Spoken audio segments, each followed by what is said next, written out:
In this video, I'm going to talk about what I consider to be the greatest innovation in cubing history. You might be thinking, magnets. Magnets did revolutionize speedcubing, yes, but that's not what I'm here to talk about. I'm here to talk about something even more revolutionary, something that completely changed how cubes feel and perform.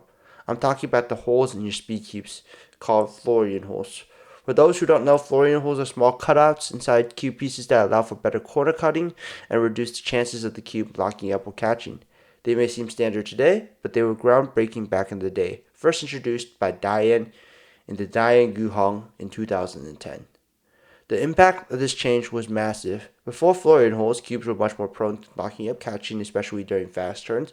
Cubers had to turn more cautiously and rely on smoother, controlled movement, but with Florian holes that changed. Suddenly, you could turn faster and more aggressively with far fewer lockups. It opened the door to new turning styles and finger tricks that simply weren't practical before. What used to, lock up could now be a lot more smooth, and that completely changed the way people solved. Interestingly, even after the Guhong debuted, it took other cube manufacturers a while to catch on. Foil holes didn't immediately become a standard. Other companies seemed to hesitate to redesign their cubes for some reason, while Diane was a clear winner, as they were the only one with Florian holes. Meanwhile, cubers started experimenting on their own, and one popular approach was the Shengxiao Florian mod, where people would drill small holes into Shengxiao 4x4 to 7x7 cubes to get the same effect. And that's why these holes are called Florian holes, because of the Florian mod, which was designed by someone called Florian, who had made this idea of making those holes on Shengxiao big cubes. This DIY modification improved corner cutting, but it did slightly reduce stability, but for most people it was a worthwhile trade-off. By 2013, Florian holes started finally appearing in 3x3 speed cubes outside of Diane. The Shengxiao Aurora and Fengxi Shuangren were among the first, followed by Moyu with the Huangying and the Weilong. These cubes brought Florian holes to a much bigger audience. Eventually, the innovation made its way into big cubes, with Moyu leading the way.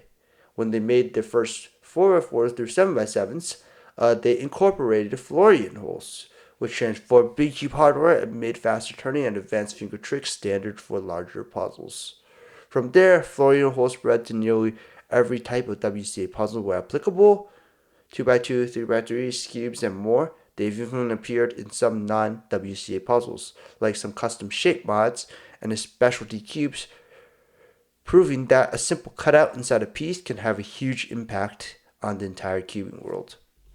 So while magnets might get most of the attention in speedcubing, the real revolution started with something much simpler.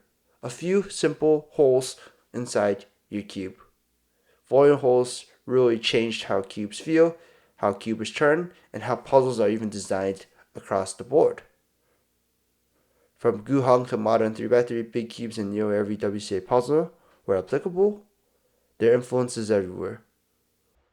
Now, a quick plug before we end. This video is sponsored by thecubicle.com. If you need cubes, any sort of puzzles, loops, or anything cubing related, I highly recommend checking out the Cubicle.